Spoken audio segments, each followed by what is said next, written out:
ክርስቶስ ተንሥአ እሙታን ስንባል ምን ብለን እንመልሳለን?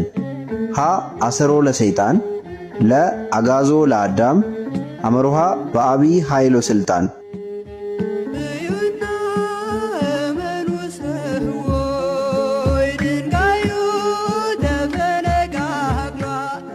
መልሱ አመሩሃ በአቢይ ኃይሎ ስልጣን። ከትንሣኤ በኋላ ምዕመናን የትንሣኤውን አዋጅ ለማወጅና ለመመስከር እንዲህ ይላሉ። ክርስቶስ ተንሥአ እሙታን በአቢይ ኃይሎ ስልጣን አሰሮ ለሰይጣን አጋዞ ለአዳም ሰላም እምይእዜሰ ኮነ ፍስሐ ወሰላም። ጥያቄ ቁጥር 2 ከትንሣኤ በኋላ እስከ ጰራቅሊጦስ ድረስ ያሉት 50 ቀናት ምን ተብለው ይጠራሉ? ሀ ዕርገተ ክርስቶስ፣ ለ በዓለ 50፣ አመሩሃ ዘመነ ዮሐንስ።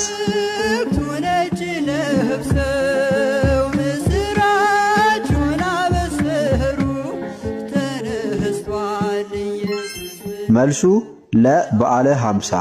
እነዚህ ቀናት ጌታችን በትንሣኤው ሞትን ድል አድርጎ ለሰው ልጅ ደስታን የሰጠባቸው በመሆናቸው በቤተ ክርስቲያን ሥርዓት ዕለተ ትንሣኤውን ተከትሎ ለ50 ቀናት በታላቅ በዓልነት ይከበራሉ። በዚህም ወቅት በ50 ቀናት ውስጥ ጾም አይጾምም፣ ስግደትም አይሰገድም። ጥያቄ ቁጥር 3 የክርስቶስን መነሳት ቀድሞ ያየው ማን ነው? ሀ ሐዋርያው ጴጥሮስ፣ ለ ማርያም መግደላዊት፣ አመሩሃ ሐዋርያው ዮሐንስ።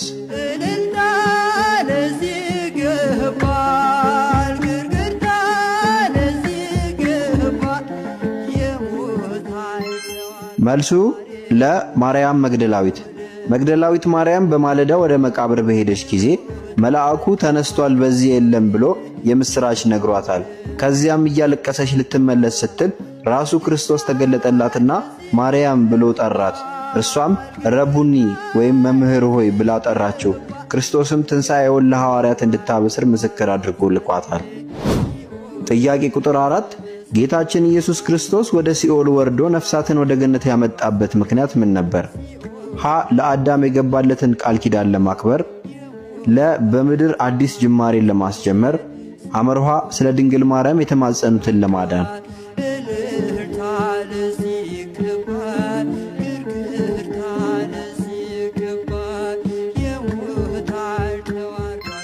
መልሱ ሀ ለአዳም የገባለትን ቃል ኪዳን ለማክበር። እግዚአብሔር አዳምን ከገነት ሲያስወጣው በገባለት ቃል መሰረት ከ5500 ዘመን በኋላ ከልጅ ልጅ ተወልጄ አድንሃለሁ ብሎ የገባውን ቃል ኪዳን ለመፈጸም በፈቃዱ በመስቀል ላይ ሞቶ በነፍስ ወደ ሲኦል በመውረድ የአዳምን ዕዳ ከፍሏል። በዚህም በሲኦል የነበሩትን ነፍሳት በሙሉ ከዲያብሎስ ቁጥጥር ነፃ አውጥቶ ወደ ቀደመ ቦታቸው ወደ ገነት መልሷቸዋል።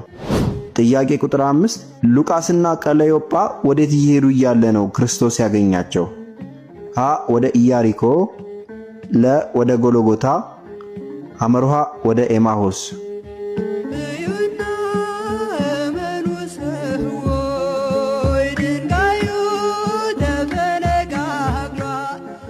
ቪዲዮን ከወደዳችሁት ላይክ ማድረጋችሁንና ቻናሉን ፎሎ ማድረጋችሁን እንዳትረሱ።